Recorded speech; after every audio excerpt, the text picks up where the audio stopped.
welcome to the show. You are one-on-one with Wes the Sports Guy here on YouTube and online all the time at westhesportsguy.com. Make sure you bookmark that site, westhesportsguy.com, to get all of the previews for the upcoming seasons. For hockey was introduced a couple weeks ago. The previews are up there for that for this coming season. NBA previews are just around the corner, and I've also got weekly reviews of the NFL, and as well with the World Series about to happen here in Major League Baseball. That's coming around the corner. Make sure you bookmark westhesportsguy.com. And as always, here on this channel, make sure you subscribe and hit that bell if you want to be notified of all the latest videos when they are posted. Usually there's definitely going to be an episode every Saturday posted here on this channel.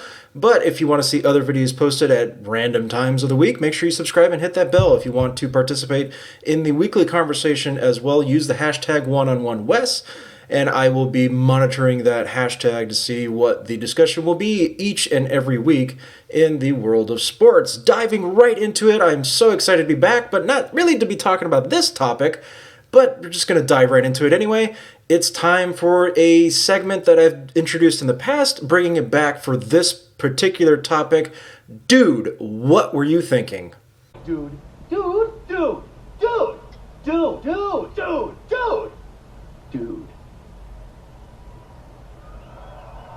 I guess you've got a point there. First and foremost, I am not a politician. I mainly talk about sports. But in this particular topic, politics has crept its way into this conversation in the most obscure and hilarious way you could possibly imagine.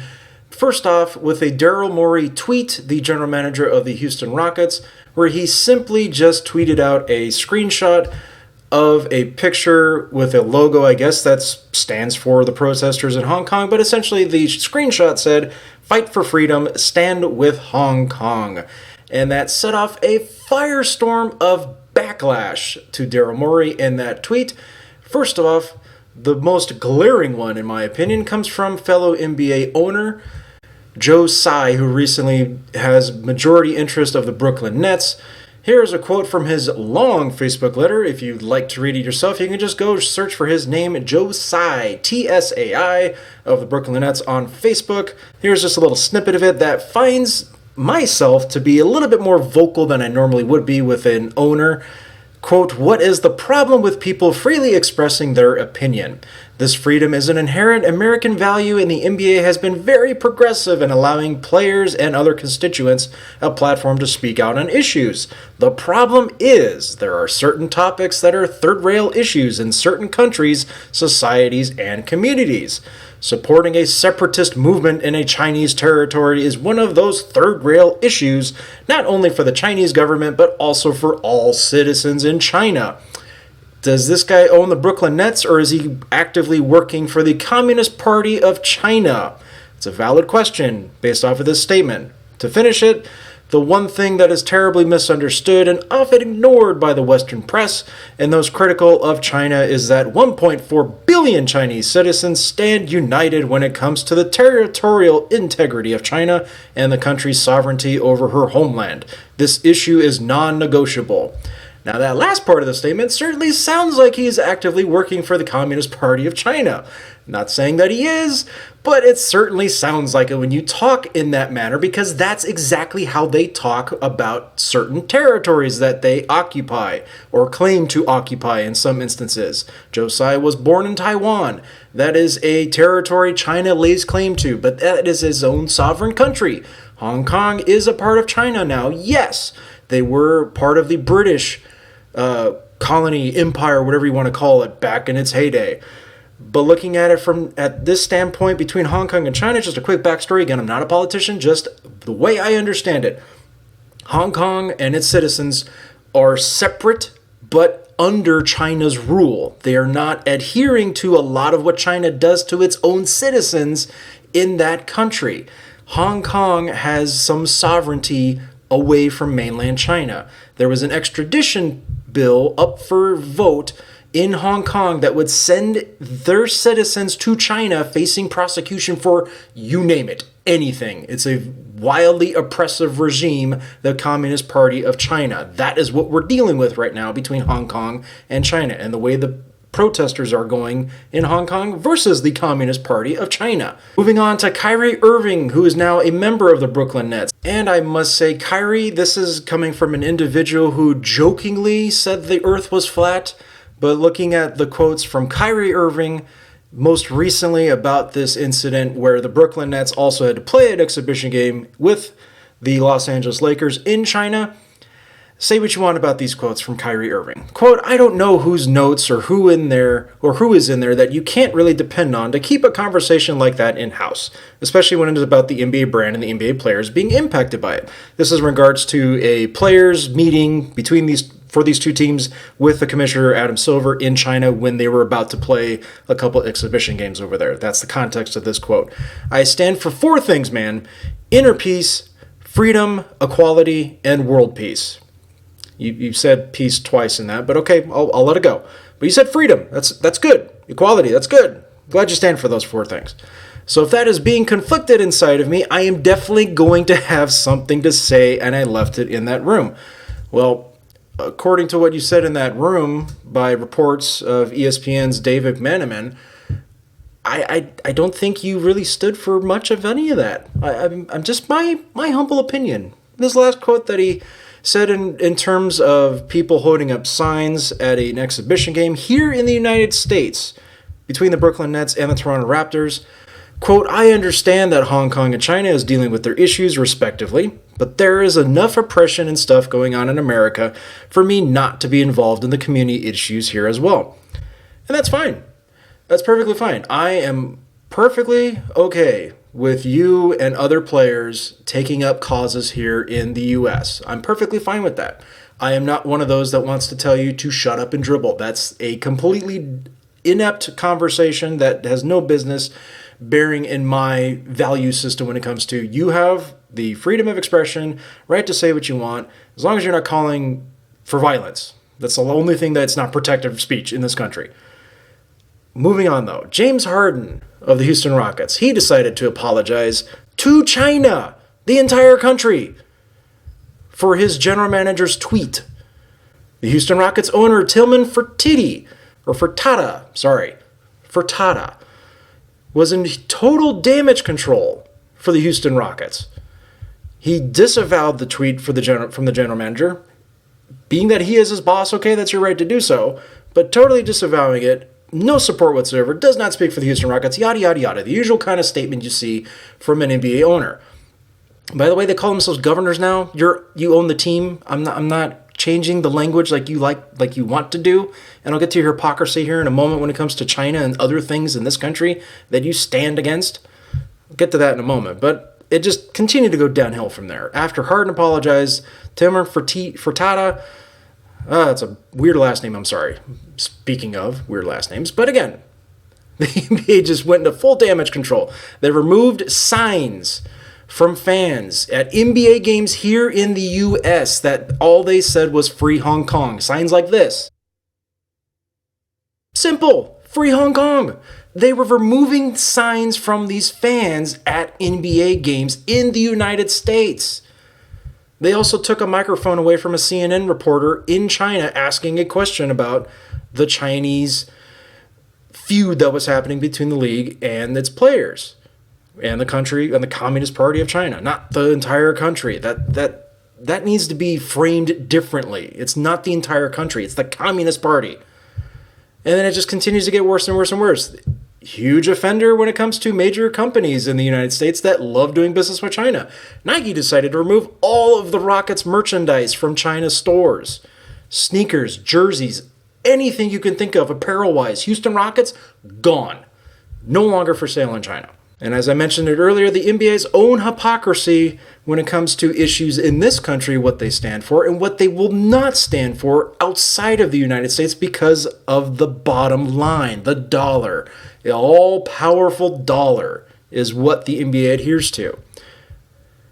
The hypocrisy came a couple years ago with the trans bathroom bill in North Carolina. Basically, that just stipulated that if you are a transgender person, whether you're transitioning to female or male, if you were born the opposite, you have to use the restroom of your birth gender. male or female, whichever it is. You cannot decide to use the other bathroom of what you're transitioning to. The main sticking point of that bill, why it had to be passed, is because it was free reign for some, mainly in the women's restroom, that men simply had to just identify as being female, were being caught looking at women going to the restroom. There needed to be something, unfortunately, yes, there needed to be something in this country that said, you cannot do that. And this was the way of stifling that. The NBA said no to that, and they said they will take away the All-Star game in Charlotte because of that bathroom bill, and they did. They took it away. They punished their own city in the United States for a transgender bathroom bill in that state. And what have they done with China? They've done billions of dollars of business with China. Hypocrisy much? Couple other things to point out here at the end of this segment real quick. Steve Kerr, the head coach of the Golden State, he basically was saying when he was asked about China's human rights abuses that he doesn't get asked about them, but he certainly likes to talk about the gun violence issue in the United States, which, I mean, yes, we don't like to see gun violence. We don't like to see people getting killed for no apparent reason whatsoever. But to compare what China does to its own citizens when it comes to forcibly interning the Uyghur population, Chinese citizens, Muslims, they're being interned right now in camps. Christians are not allowed to practice their religious freedom. Same thing I said with Muslims. They're not being allowed to practice their religion. Christians, persecuted. People are spied on. They are just whisked away if they do something that the government does not like. On and on and on. I can give you many, many examples. It is a human rights abuse at its forefront in China. And this is the Communist Party of China. But no, we would rather talk about an issue of what gun you can and cannot possess. That is under the Second Amendment of the United States Constitution. That's a human rights problem that we have to deal with here. Don't worry about China. No, don't worry about it. And come to the climactic part of this segment, LeBron James, man, he could have handled this a little bit differently, just a little bit differently. His first quote, coming back to the States to play, or just before an exhibition game against the Golden State Warriors at Staples Center, quote, his first batch of this, by the way. We all talk about this freedom of speech. Yes, we all do have freedom of speech, but at times there are ramifications for the negative that can happen when you're not thinking about others and you're only thinking about yourself. Okay, so I guess this is going to preface your next quotes, LeBron, because you're only thinking about yourself with this next one. Quote, I don't want to get into a feud with Daryl Morey, but I believe he wasn't educated on the situation at hand, and he spoke. So many people could have been harmed, not only financially, but physically, emotionally, and spiritually. So who's thinking about themselves in that little quote there, LeBron? Who's thinking about themselves? I don't think Daryl Morey was thinking about himself with that screenshot. I think he was thinking about Hong Kong. He was thinking about the people there. And the last little nugget here from LeBron when he tweeted after those comments to the press in front of cameras and microphones and all that, he went on Twitter to say this, quote, my team in this league just went through a difficult week. I think people need to understand what a tweet or statement can do to others. And I believe nobody stopped and considered what would happen, could have waited a week to send it. Oh my goodness, LeBron. Okay, you said it. It's out there. We all know it. Freedom of speech, yes, it can have consequences. But does that basically say that you shouldn't speak your mind when it's at your core value system that you need to speak? Take, for example, Enes Kanter, now of the Boston Celtics. He is essentially barred from ever going back to his homeland of Turkey. That country has blackballed him. They essentially want to kidnap him.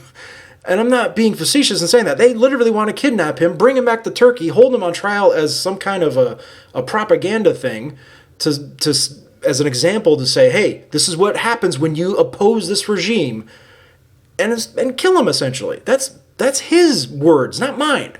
That's what's happening to Enes Kanter. His family has been forced to ostracize him. Family that still is in Turkey right now. That's a guy that's not afraid to speak, and yet he has all to lose right now. And that's kind of the standpoint now with big business and the country of China.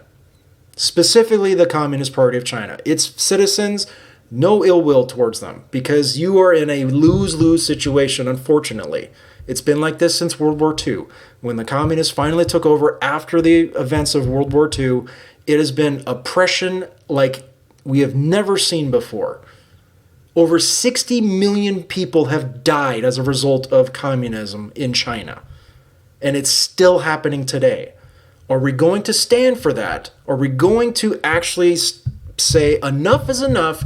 Can we please have an honest discussion about this? Do we do business with a country that openly oppresses its citizens just to make a buck?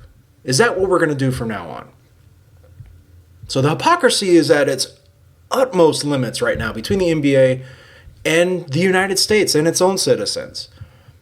I, for one, still am going to watch NBA games. Am I going to purchase a basketball ticket anytime soon? No. Am I going to purchase a jersey anytime soon? Nope. But this absolutely brings at the forefront the amount of hypocrisy that the NBA has with its own value system it says it adheres to in this country when it comes to freedom of expression. But yet they're pushing it all aside to make a buck. And that is just despicable, in my opinion. But again, dude, NBA, what were you thinking? Donald Trump, don't trust China. China is an asshole. And I stand with the people of Hong Kong. You're protesting peacefully. You are only lashing out when you've been essentially shot at, threatened. But keep it peaceful. You guys are in my thoughts and prayers. I wish you the best. This topic goes beyond sports. It's not a topic I'm going to be updating you every single week, but it is something that needed to be discussed because it affects the realm of sport in what I like to do, and that's with the NBA. And unfortunately, they've reacted poorly. A lot of the players, owners, executives, they've reacted poorly to this, unfortunately, and they've brought out the hypocrisy in all this. So I wanted to shape that, bring it to you in the forefront. I know it's been discussed ad hominem many, many times in the last couple of weeks, but since I'm back, subscribe and hit that bell to get notified when any of the new videos are posted. Use the hashtag #OneOnOneWes. Until then, I will see you next time.